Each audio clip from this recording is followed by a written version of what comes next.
conversations. Let's have real conversations. Get ready to stir it up. Life events and everything in between. Let's go. Get ready to stir it up. No capping. Ikwea's got you covered right up. Get ready to stir it up. Stir it up. Come on. Get ready to stir it up. Hello everyone, welcome to another episode of Stir It Up. Today my guest is the infamous Boakyewaa and Akua, author, and it's really great to have you here.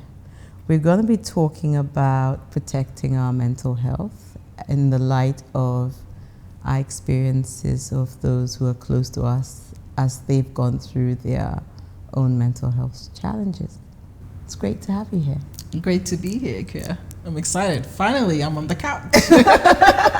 It's good to have you on my couch, and it's nice to have, you know, people who are willing to share their experiences and their thoughts, and you know, you being a creative and all, it's just really nice to have a chill conversation about something that's really, really, truly important. Yeah. Where do you want to start from? Let me just add one thing to sort of what you said. I'm an author, but I'm also an organizational psychologist. So the psychology is sort of ingrained in me from my lived experiences, from family, but also from my career. So I just wanted to add that. But we can start from anywhere. I'm happy to just chat with you. So when I think about mental health, growing up, it was, you would see the odd person on the street, and those were the people we thought struggled from mental health. It was, they're mad and they're on the street, right? And as I've grown up and I've gotten older, I've realized that there's a big spectrum of people who struggle with different things. And it's depression, it's the bipolar, the schizophrenia, it's even like the dementia that sets in for older people and so on. And a lot of the time, there was the assumption that it was like a thing that happened to people who were well off, right? But you're even realizing that it happens to even somebody who lives in the village in the sticks somewhere, or even a hawker on the streets could have panic attacks, or could have, you know, could be bipolar, right? So it happens to just anybody, you know. And these are real things. And it will be good to just kind of get a bit of a sense of, and there were a lot of associations with like it being spiritual, but that's not always the case, right? There are a lot of things that happen to people just by virtue of their experiences, whether it's environmental factors or just hereditary and all of that. It would be good to kind of get a sense from you, within our cultural context, how seriously are we taking mental health today? Okay, great question, Ikea. Let me start first by maybe differentiating two terms. So mental health refers typically to our mental and emotional well-being, how you're feeling at any point in time.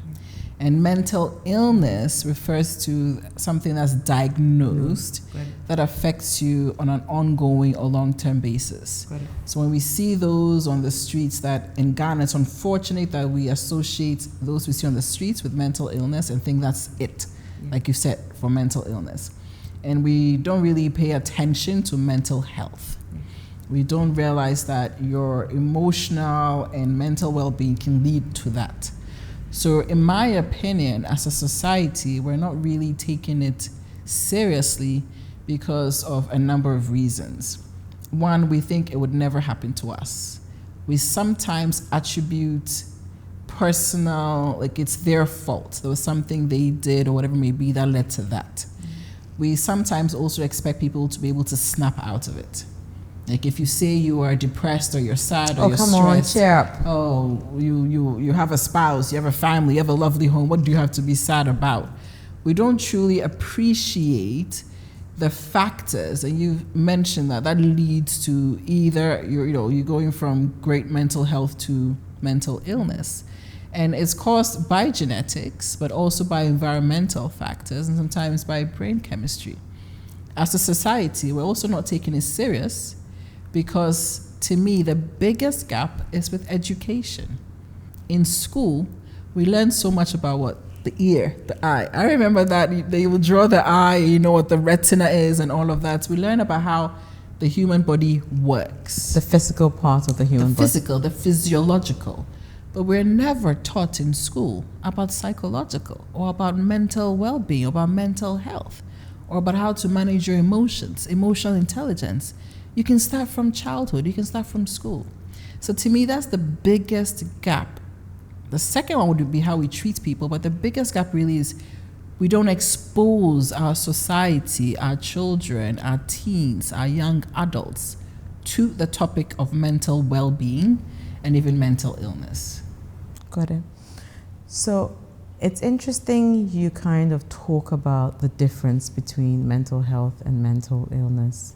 And a lot of the times we are not very preventative, right? We just look at the, the illness and we just kind of, ignore it, right? But there are things that lead up to the actual illness, right? Tell me a little bit more about the lead up to the illness. Because I know it's things, so I've talked about in broad strokes, like the environmental factors and the genetics and so on. But it's just things like trauma, Yes. right? It's things like, Abuse. Abuse. It's your experience, Stress. yes. Right? And we are in the situation right now that we are constantly under immense stress. Yes. Our lives have changed so much from even 20 years ago. Yes. Even like the social stress that we are under is so significant today. So it would be good to just get a sense from you, what are the, if there are 3 things today that have changed in our lives, that are contributing to the significant wave in, affecting our mental well-being today, what would they be for you? So for me, the 3 things would be family dynamics. Okay. And maybe I'll list all 3 and then come back to each one of them. Family dynamics, economics, and then probably, let me just couch it as the societal impact, the influence. Right. I mean, we have people online that call themselves influencers, but I'm calling the environmental conditions we live in as the influence that's constantly on us, that we weren't exposed to maybe 30, 40 years ago. Okay. If I start with that one, for instance, my brother sent me a WhatsApp message some weeks ago of an author who's just gotten a mentor, and it's a big time author that's going to sort of mentor her. He was just sharing. I know the author who's just gotten this opportunity. So he sent that to me and I had a reaction. I'll call it a mental reaction. I was so sad that in a way it wasn't me. And I just started reflecting on my own progress and career as a writer and how I feel really stuck and feel like there's more that I could be doing because I feel talented. So my mind went to this whole whirlwind of, I'm not good enough. Why isn't this me? What am I doing? What do I need to change? And I went into some dark hole for about a day or two. Yeah. Into a funk about that. We sometimes don't get the impact of those influences. I don't like going on Instagram. I don't like going on Facebook because in a way it impacts me when I see other people's progress. It doesn't mean jealousy. I'm actually questioning myself more when I view that. And we are bombarded. Before we could not see, but we're now bombarded by all these images and information about how other people are doing. We don't know the details behind it, but we see something that affects us. And, if I then talk about economics. So that is the social factor. The social influence. Got it. And that becomes stronger when we feel there's a gap in our lives. Yes. It becomes stronger when you feel like you're not where you want to be. Before you go to the next one, Sure. let's take on that Sure. a little bit more. Okay. I find that a lot of the time, all those things are not always what they seem to be. Yes. But I guess we don't know what we don't know. Yes. And so that does still have an effect on us, isn't it? Yes. Yeah, go on. We're not able to take the time to discern and ask ourselves that, oh, this might just be superficial, or this might just be a facade. Right. Your brain can't take that much time. See, our brain needs to minimize work. And so whatever it sees, it needs to interpret. It takes shortcuts. It needs to interpret it quickly. So we are designed, unfortunately, physiologically, to take short decisions instead of probing. So when you see all of these images of someone who maybe physically you feel like looks better than you, or you see images of their home, their family, their this, you may not know if their marriage is great or not, but you just see something instantly and it impacts you. It always impacts you. But the two things that happen is your ability to then interpret, your ability to then manage. You cannot stop the images, perhaps. Well, like me, I avoid them. Yeah. But we must build, and sometimes you do that through therapy or learning or conditioning, to able to manage that interpretation such that it doesn't lead you down 2 days of funk. Got it. But that 2 days of funk, if it continues, it can trigger you and take you over the edge, because we're talking about the factors that can lead to mental illness. We might think it's small, but that continuous bombardment can then lead to true clinical depression. Understood. Yeah. Understood. Then the second factor is almost similar to the third one, which is economics. I had my housekeeper, she was diagnosed, she wasn't diagnosed before coming to me, it was while living with me that she was diagnosed with anxiety and depression. And perhaps I could see it coming because she was I don't know if I should call it cultured, but she was articulate. She was very smart. But unfortunately, due to economics, she started school and then couldn't finish. Mm-hmm. And I said, come, work with me and then we'll see what we can do to help you to finish. But she was then exposed so much to, maybe it's my life, that made it feel like, why am I cleaning here? Why am I doing this? My life could be better. And so for the year that she was with me, she just started descending and descending. That in the end, she was hospitalized at Pantine. Because the economics of it, it's I can't afford, and because I can't afford, this is my circumstance. And you asked about what's different from the past. I mean, the past, we would make do with whatever we had. But now we're surrounded in a way by competition. So we want to be economically and financially secure in order to achieve certain goals. 50 years ago, perhaps our goals would be a little bit less. We're content in a way. But one would argue that I would go to London every summer and do odd jobs, like odd jobs. Like I did care work. Yes. I mean, when I talk about, I would get a student's work visa. Yeah. And I would go. Yeah. And I would be in the sticks, and I would work, right? And so the question I ask is, if you go in and you have to do that, what is the difference between someone who's going to London every summer to go and do care work? And it's hard work, it's back-breaking work. Yeah. Right? Yeah. Lifting, clean, it's not glamorous in any way, shape, or form. Yeah. To come back and pay for their education, or for some people is to buy clothes and come back, right? Versus her being able to work a year so she can go back to school. What is that? What is the difference? It's a confluence of factors. Tell me. So my mother, for instance, mentioned to this very same housekeeper that she went to London and she was also cleaning. And as she was cleaning, she was complaining, I'm not a cleaner, look at me doing this. Like it was a bit traumatic for her. She did not go over the edge like the housekeeper. The housekeeper could go over the edge because of what I said, a confluence of factors. Beyond it just being economic, sometimes there's whether it's a chemical reaction. Or she's predisposed. Maybe it's upbringing. Maybe it's just a repetition. Maybe it's not seeing an end. Maybe it's not having direction. If you go to London for the summer, and I was doing the same thing where I'd get a student visa for the summer. I worked at Harrods, so I can't say I won't complain much. You weren't hustling the way some of us were hustling. So I'm not going to complain much. But so if you're not able to see an end in sight where I'm doing this for just 3 months and it's done and I'm going to go back to my university gig, for her, the end in sight seems more murky. It's like, is that really going to be an end? Will she really help me get back to school? That's the thing with the economics. So many things come together to exacerbate that particular situation. And then the first factor being family. And by family, in terms of things that have changed, family dynamics have changed. In the past, the family unit was a little bit more secure. It was a little bit more, in our impression anyways, maybe our mothers and grandmothers were struggling. Yes. But they handled it a bit differently. And I'm mentioning family because a lot of trauma, a lot of abuse that's leading to mental illness is stemming from family dynamics. Whether the home is not a strong, I mean, even with ADHD in kids, there's a theory that it comes from a child witnessing dysfunction in the family, not being loved. Imagine that. And so you internalize it, and by internalize, you have no escape. You know, when we have a fight or flight response, you can walk out of here. But a I child can't. can't. Yeah. In a way. So they fidget. It creates certain behaviors, and that's just a theory.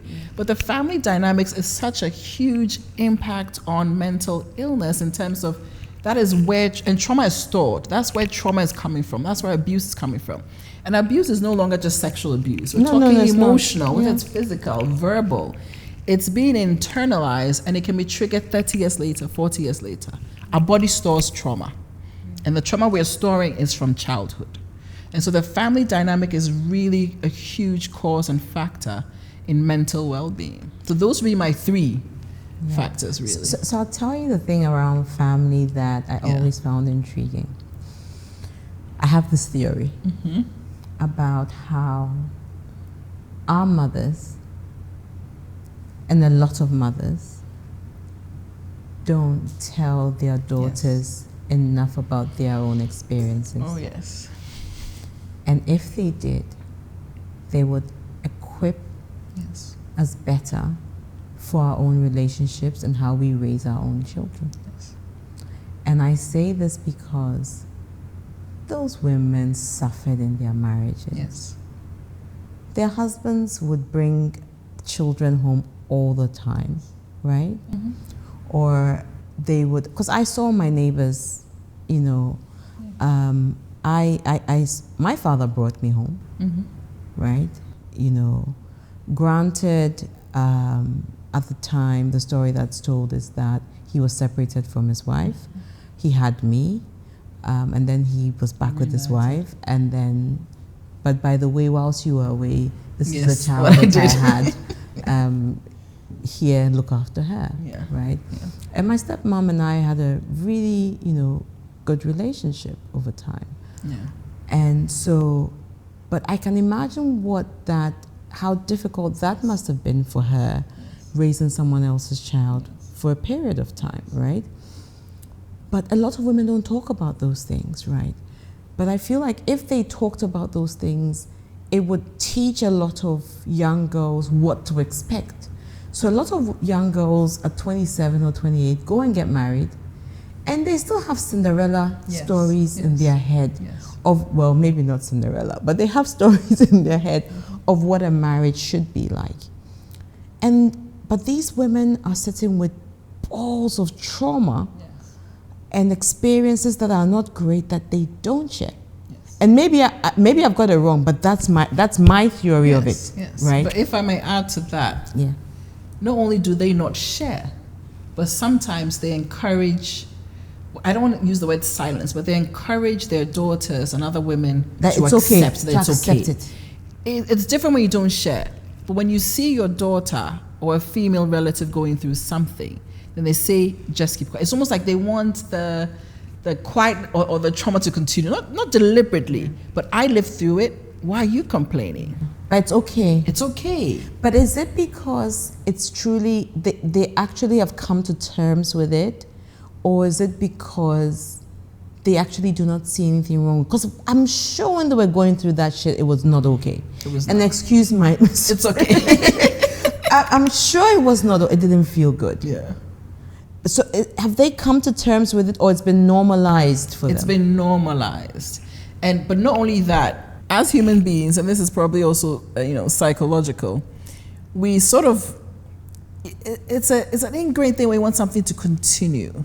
Almost like, I dealt with it. Why do you think you're different? Why do you want to be different?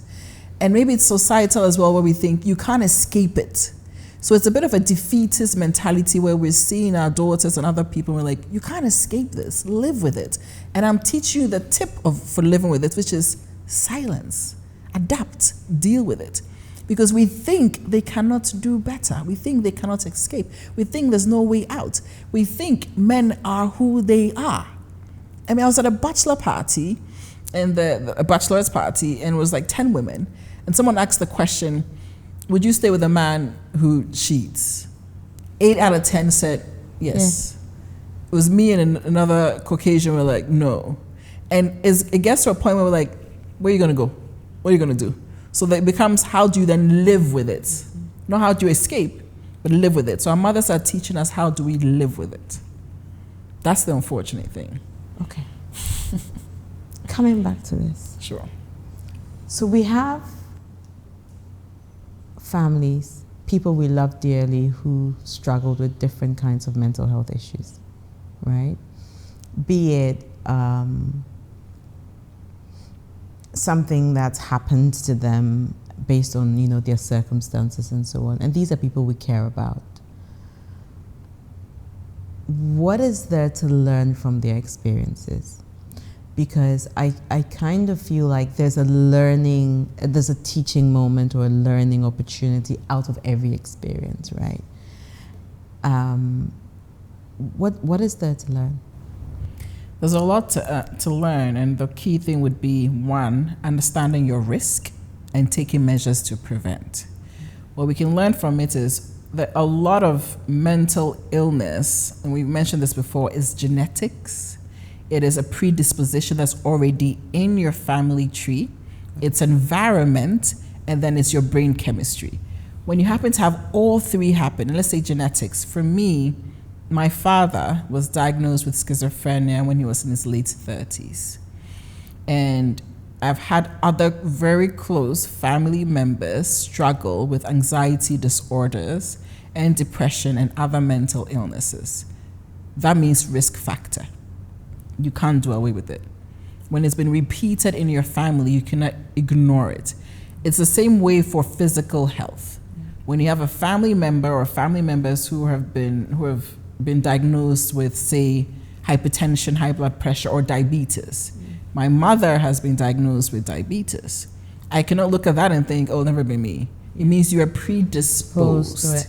So the first thing in learning from experience of those around us is to understand our risk factors and not think they lived a life that was not right, which is why they got it. Genetics is in your DNA. I have my father's DNA. So already that is a risk factor that I must be aware of. So once I'm aware of that, then I must think about environment. My father, what happened also was environmental in nature. He was triggered, he was stressed, he was persecuted, he went into exile. I might think that is extreme to say, who's gonna send me to exile? But stress is stress, and the impact of stress on you can happen the same way it happened for him. Yeah. Because his mind is thinking, I'm a renowned lawyer, here I am in the UK doing jobs I shouldn't be doing. I should be back to my firm government cases.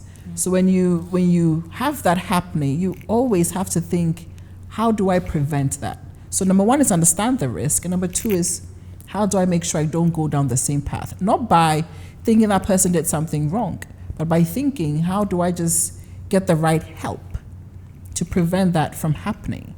If we ignore it and put our head in the sand, it will be repeated.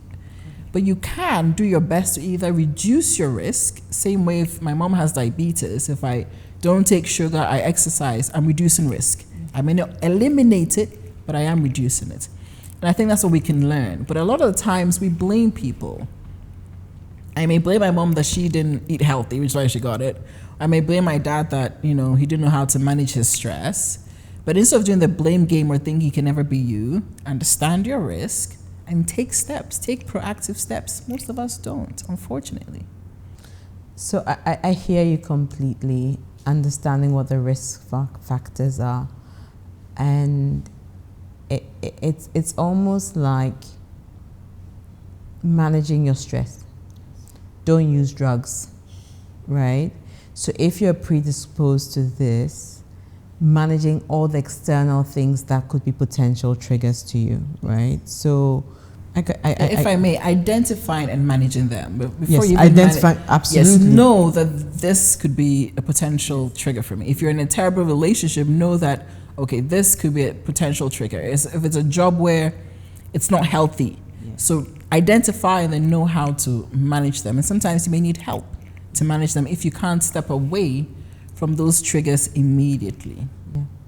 And the thing is that some of the help you need is professional help. And we are not very open to therapy as a culture. Ooh, glad you went there. Yes. Yeah, especially as Africans, right? So what other kind of help could we be getting? So if I might just sort of go to the one that we're not too comfortable with, the therapy. So we don't skip over the therapy so fast. We have to destigmatize therapy. Yeah. Therapy is not just meant for those who have mental illness. Therapy can be preventative. Yeah. When my housekeeper got hospitalized, someone that I know and great therapist, Dr. Arba Sefedede, was like, do you want to start talking to somebody? Do you want to start taking something? You know, if you're going to have surgery and a doctor says get anesthesia, are you going to fight it? Hell no. No. But we treat anything that is intended to manage our mental health almost like there's a problem. Like you can do it another type of way. But therapy is, you're just talking to someone. I have a very close friend, so I go to therapy. And he asks me. Just so you know, I go to therapy too. Great. He asks me, so what do you do at therapy? I'm like, talk. Yeah. You're getting different perspectives. You're releasing in a very safe environment.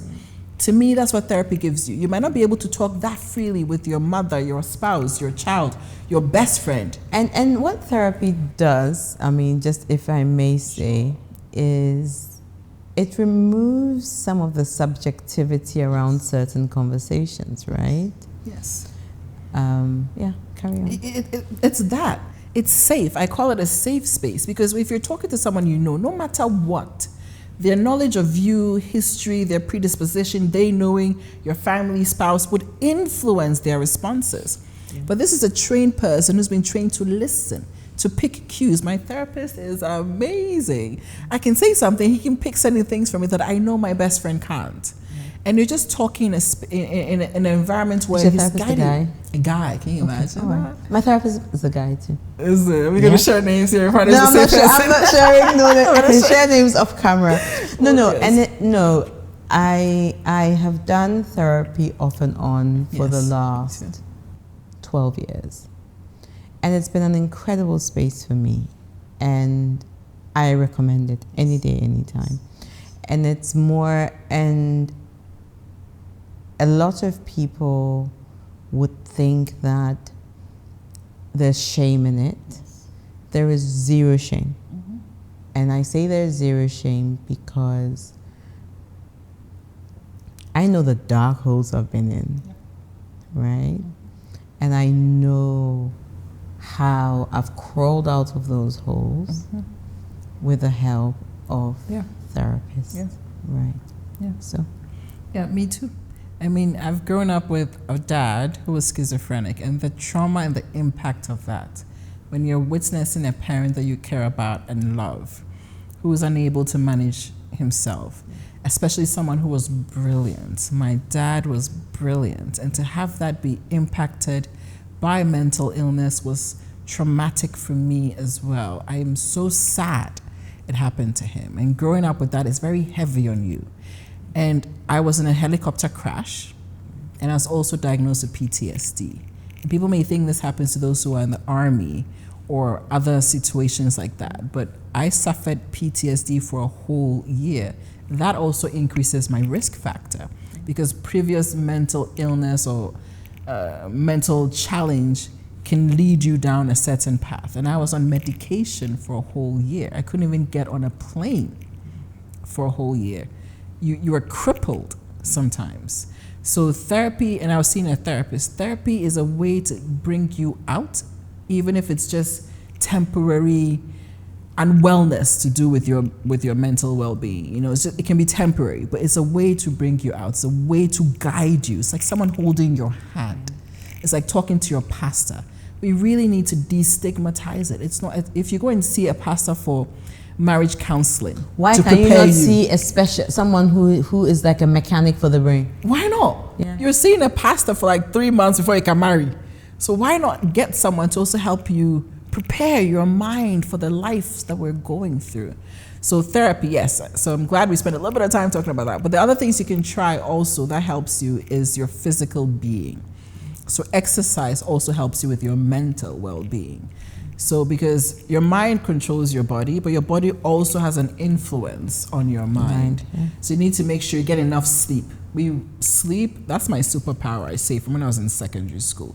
Sleep is like your brain is cleaning itself as you're sleeping. So we really need our sleep. We need to eat healthy. We need to exercise. But we also need to identify and withdraw from our triggers. It's something we don't do enough of, because we think we're brave enough or strong enough to handle it. It's the weak people. My therapist says you're brave and strong when you seek help. And we think it's the weak people who are depressed. It's the rich people. They have nothing to do but to be depressed. No. We need to learn to walk away from triggers. I think as women, we don't do that enough. I agree. We tolerate a lot, and we need to learn to walk away. It's part of the steps for managing our mental well-being. You know, I remember watching a short clip about how, as women, we are very accommodating of things, right? And we live in hope all the time, thinking that, you know, something's going to change, whether it's in a family dynamic or in a relationship or with our children. And we don't know when to kind of say, you know what? Done. This is not working. Yes. Right? Yes. Or recalibrate, or, you know, kind of readjust, or reposition our expectations and so on, right? So, protecting our mental health. I think that you've talked about identifying our risk factors. You've talked a little bit about our physical health. We've talked about therapy. We've talked about how we eat. We talked about sleep. And I think that those are really, really important things. I want to go back a little bit to the people in our lives. We're about to wrap up, but just a little bit about the people in our lives and their journeys. When we see people go through things, how does our brain respond to it? Earlier, I think you had talked a little bit about the fact that we think this could never happen to us. But in what other ways do we respond to things that we see? Because we see people in our families. We all have that uncle who's an addict, whether it's to alcohol or drugs. We all have a relative who has depression of sorts, right? There's always someone somewhere, right? Sometimes close, sometimes not so close, because our family structures are quite broad, right? How do we respond to these people? And do we ever learn anything out of these? Yeah, we don't learn, before even the response, we don't learn sometimes because of two reasons. You mentioned one when you were talking about mothers. Some of our people, our friends or relatives who've gone through mental illness do not share. Because, you know, the interesting thing is you can have mental illness and be very high functioning. Very true. Yes, we could be sitting here as if someone has a diagnosis, you wouldn't know. We assume it's only the person out on the street not wearing anything is the one who has mental illness. But if those who are going through mental illness or mental challenges would share, at least with close family members, and talk about it, it would help them realize it can be me. But we as a society don't share. We're very closed. We don't talk about our marriages and whether or not our relational marriages are working. You keep it. You've been taught that it's between you and your husband. You don't bring any third party into it. So when it comes to our mental well-being as well, we do not share. We do not share even with those around us, whether it's siblings or parents, whatever it may be. We just don't share. So because we don't share, those who are witnessing do not understand. They don't understand how it happened. They don't understand what your therapist may be sharing that could benefit them. They don't get it. So sometimes it's not their fault necessarily, it's a lack of understanding in terms of their learning from the experiences of those around them. If you don't speak on it, Like, no one told me my dad had schizophrenia until I was much older, and I was studying psychology at UG, University of Ghana, and I was learning the DSM-5. That's what they used to diagnose. I'm like, okay, that's what this was. And by then I was intervening to get him help, and that's when the doctor mentioned it. But when I was growing up, I had no idea it was schizophrenia. So for, was it 20 years or maybe less than 20 years, I had no idea this is the condition this person has. So and no one sat us down. So how did you experience him? So we also, when it started, we also separated from him. Okay. So it wasn't something that was in your face all the time, but we saw it. I saw it. We interacted with him, and nobody sat down and said to me or my siblings that Daddy has a mental condition. Yeah. Daddy's not well. This is how it manifests. There was no such conversation throughout my childhood. I was simply left to witness it and to not understand it. And I didn't get why he wasn't better. I didn't get why, isn't there drugs? Isn't there something? Isn't there whatever?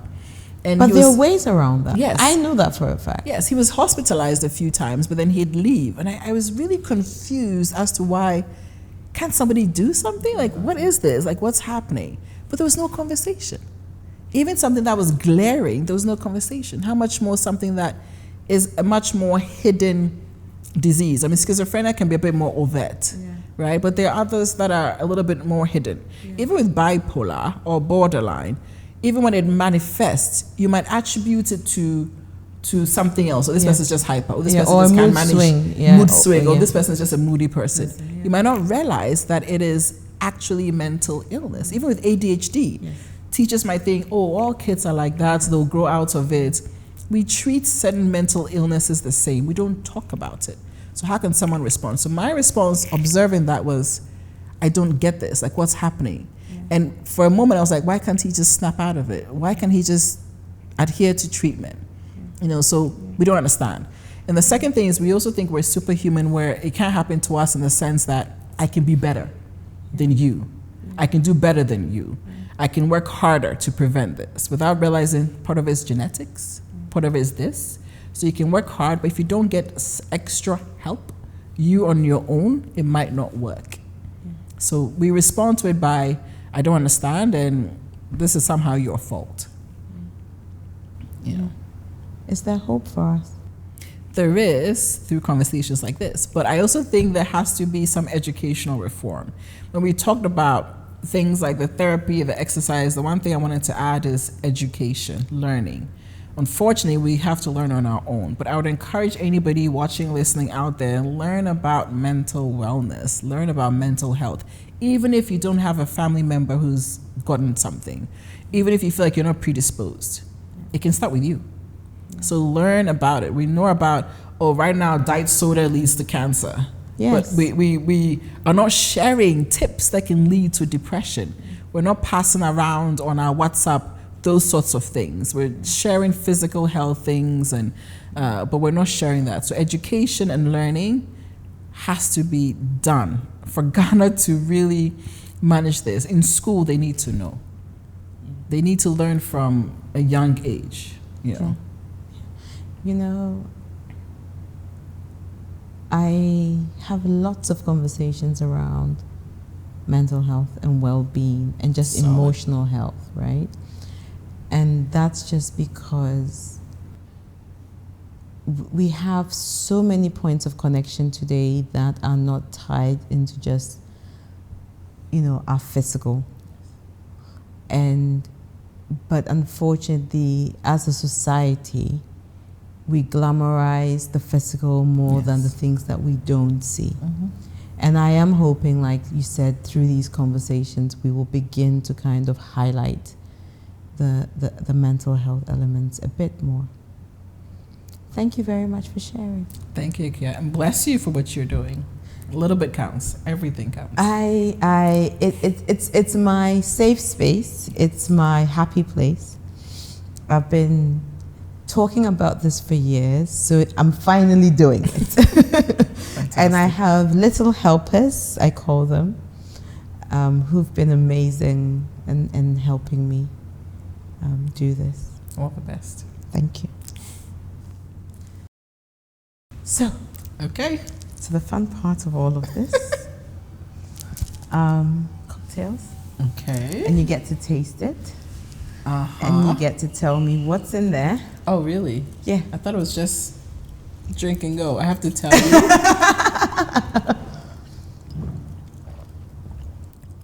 That's pineapple. Don't shake Zero. your head. Zero Are you pineapple. serious? Zero. I'll tell you what's in it after. I promise. And you're good. You're downing it. Yeah, because it tastes like fruit juice. Like it tastes like a multi-fruity cocktail fruit juice. So that's It what's is. a It pineapple. is a multi-fruity thing. Okay. But what But- else? Tell me what you taste. What flavors do you taste? Well, I thought it was pineapple, but then I'd say orange. No. Zero way. orange. Are you serious? I kid you not. Oh, I'm getting better at this. Come on, try. Come on, please. Please, just get one thing. Apple? Is there apple in this? No, there's no apple in it. No pineapple, no orange, no apple? No What pineapple, kind no of fruit? orange, no apple.